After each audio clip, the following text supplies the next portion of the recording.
This is my 2001 Honda CRV. Now, this CRV had a misfire not on just one, but all four cylinders.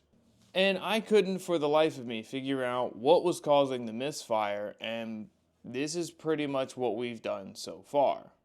We have replaced all four spark plugs, wires, cap, rotor button, map sensor, fuel pump, and the fuel filter and the battery.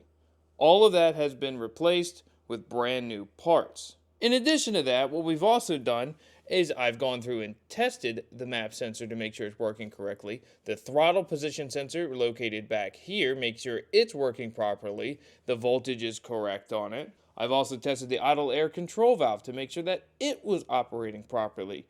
Took it off, tested it, put power to it, watched it open and close. I've made sure every single one of the injectors is pulsing and is grounded properly. The timing I've checked multiple times. Did the valve lash. Made sure that that was correct twice.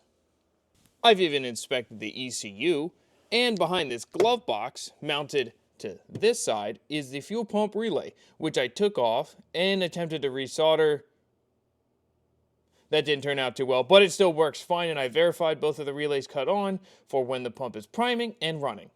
So even after all of that, the car still didn't want to run right. The problem was it would throw a misfire on all four cylinders, give me the random because it got all four, and it wouldn't idle. It wouldn't hold an idle. It would just die. Sometimes it would crank up and start for a second and then just die out. I made sure I had fuel pressure. Everything. Everything was there. It had spark, fuel, and air. It didn't want to run. Only thing I changed, which I can't say is a fix, but yesterday, we didn't get a misfire. Got the car running, driving. We drove it around town. We drove it for probably about 45 minutes. Not a single check engine light came on, and the car ran fine. The only things that really changed was this. Seafoam. Seafoam. Well, that's not exactly fully true. I ran Seafoam through the intake with the intake tube off, straight to the throttle body with the throttle open for a little while and let it eat every now and again, not to put too much to try and hydrolock it, but just slamming on that throttle after every little spritz I gave it in there and let it clean it out, and we bumped up the idle. Is that a real fix?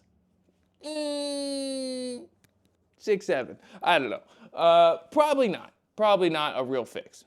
But it worked. It's not 100% correct. Now let me tell you exactly what I mean by that. These 2001 Honda CRVs run with a throttle position sensor at 10% at idle. This one's currently at 11.8, or almost 12%. That's a 2% increase. Now you can be thinking, oh, is that really bad? I don't know. It doesn't seem like it.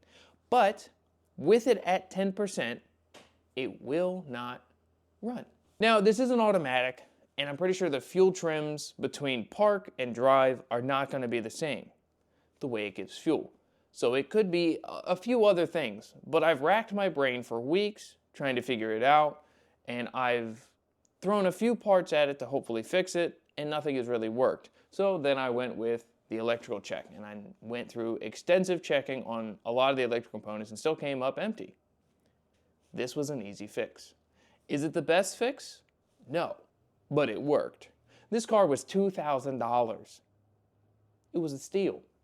And I didn't want to make it a $4,000 total car, or I just would have bought a CRV for $4,000 that was running and driving and perfect. So I tried to save where I could, but make it still reliable. Now, if the check engine light does come back on later down the road, I'll have to readdress it. My only thoughts could be what would be left of this is a very, very small vacuum leak. The throttle position sensor is actually unadjusted, but it is an OEM one, which, if those you don't know, they're riveted onto the throttle body. You just have to drill out the rivets if you want to put a new one on there or try and adjust it. I could maybe adjust it that way. Or the ECU has just got a weird issue in it. Could be some of the solder boards are bad. You got to remember, this is from 2001. The solder on some of these boards can start to fail from heat cycles, being hot, then cold, then hot, and then cold, and over again. the solder will start to have microfractures and things like that. Welcome back. This is a fast idle valve. This was a major portion for our problems. Let me explain why. That's dynomatic. In a previous video, we did see this. I did notice it, and I bypassed the fast idle valve, and the car ran and drive, and everything was fine, right? Later on, this started to probably be an issue for us, and mainly because how this works is it works off coolant that runs through here that will then push a plunger system to stop excess air coming into the intake. There's a hole in your throttle body, and I don't have the CRV in right now. We're doing an oil change on the Fusion, but this is the first step which bolts onto the very bottom of the throttle body like this before it ever goes off to the idle air control valve. So this has a wax pack on the inside here. And what happens is when coolant comes through here, it heats up the wax pack and will push this plunger system to close this valve. That way it will not have excess air. This will just be blocked off. So what I was getting was too much air, and also this was leaking coolant if it was plugged in. But mine was bypassed. So what was happening is this thing was open 24/7. And it was leaking coolant when it was plugged in, so which also tells me that there was a vacuum leak. So I don't think... Yeah, actually it does have gaskets behind here. I'm not sure.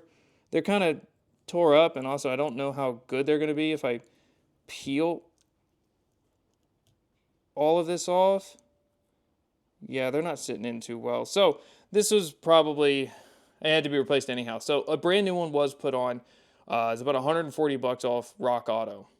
After we put this on, the car was able to idle and run at 900 RPMs like it should.